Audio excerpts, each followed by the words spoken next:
One end of a horizontal uniform beam of weight W।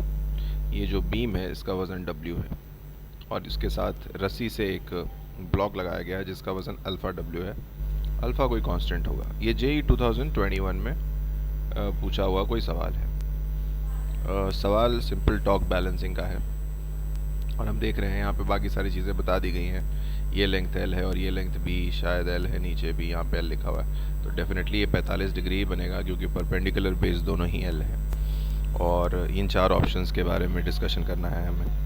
पहले तो मैं जानता हूँ कि अगर मैं ये O पॉइंट को, ये वाले पॉइंट को हिंज पॉइंट बोलूँ तो मैं उसके अबाउट अगर टॉर्क लूँ और अगर ये रॉड मूव नहीं हो रहा, रोटेट नहीं हो रहा, तो ये रोटेशनल इक्विलिब्रियम में है। तो I write taking torque about O।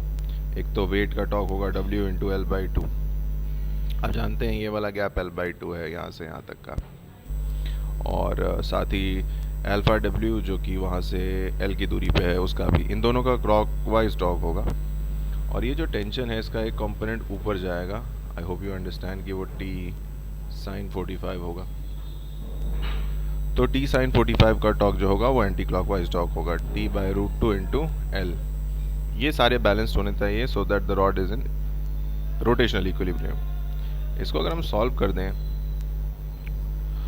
तो T की वैल्यू जो आती है मुझे वो आती है √2 times alpha plus half W। ये √2 टाइम्स है, अंदर अल्फ़ा प्लस हाफ है। अब हम जाते हैं, बाकी तो हमें पता है कि नेट फोर्स y डायरेक्शन में 0, x डायरेक्शन में भी 0 होगा because the rod is in translational equilibrium. y direction की बात करूं तो ऊपर लग रहा है T sin थीटा, और हिंज जहाँ पे है वहाँ पे वर्टिकल फोर्स ऊपर लगेगा ही लगेगा। हिंज एक हॉरिजॉन्टल फोर्स भी लगाएगा जो कि रॉड पे लगेगा। मैं वर्टिकल की अगर बात कर रहा हूँ तो this plus vertical force will be, नीचे दो फोर्सेस हैं, दोनों वेट्स अल्फ़ा W और W दोनों नीचे लग रहे हैं। अब मैं T की वैल्यू यहाँ से यहाँ बोरो कर लेता हूँ। मुझे आ रहा है W/2 plus alpha W plus FV is alpha W plus W। ये दोनों तो कट गए ना, तो मुझे FV क्या आ गया, W माइनस W/2 मतलब W/2। तो ऑप्शन नंबर 1 जो है the vertical component of reaction force, जो कि FV की बात हो रही है, does not depend on alpha. देखिए यहाँ पे कहीं अल्फ़ा है क्या, नहीं है ना, तो ये जो ऑप्शन नंबर 1 है वो सही है। अब हॉरिजॉन्टल कंपोनेंट की बात करते हैं कि वो कितना होगा अगर अल्फ़ा 0.5 है। हॉरिजॉन्टल के नाम पे तो ये Fx ही होगा ना, है ना।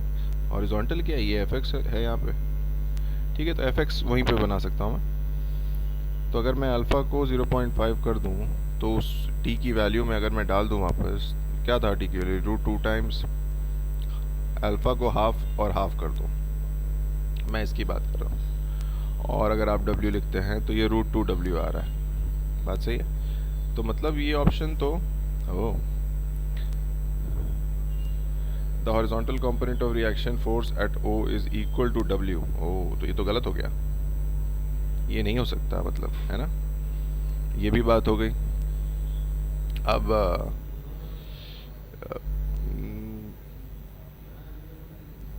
लेकिन मुझे तो हॉरिजॉन्टल फोर्स चाहिए ना। हॉरिजॉन्टल फोर्स तो निकाल ही सकते हैं, अभी तो टेंशन निकाला है मैंने। हॉरिजॉन्टल फोर्स कितना होगा, टेंशन का कौन सा कंपोनेंट, रस्सी को आप देखिए ना, टेंशन का कौन सा, रस्सी ऐसी है, सॉरी वहाँ मैं ड्रॉ नहीं कर पा रहा, रस्सी ऐसी है, तो टेंशन का जो कॉस कंपोनेंट है वही होगा, यानी कि √2 टाइम्स W है टेंशन, और इसका कॉस कंपोनेंट cos 45। तो हाँ, ये W आ रहा है एक्चुअली, तो एक्चुअली वो भी सही है, दैट इज़ ऑल्सो करेक्ट।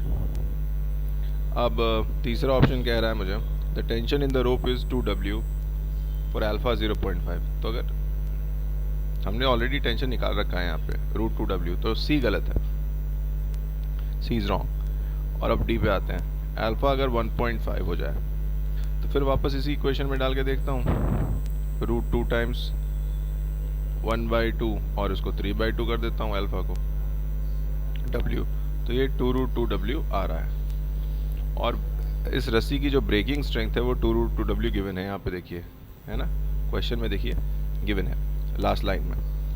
तो the rope breaks if alpha is more than, ये वाला फैक्ट ये भी सही है। सो अगर हम पूछे हैं कि इनमें से करेक्ट ऑप्शंस क्या क्या हैं, हमने अभी अभी देखा एक सी को छोड़ दिया जाए, बस ये गलत है। ए सही है, बी सही है, डी सही है ना। सी गलत है क्योंकि हमने सी में कैलकुलेट किया है कि जो टेंशन आ रहा था वो 2√2W या √2W आ रहा था, है ना, √2W ये आ रहा था, वहाँ पे 2W लिखा हुआ है for alpha 0.5 which is wrong. So these are the correct answers to this question.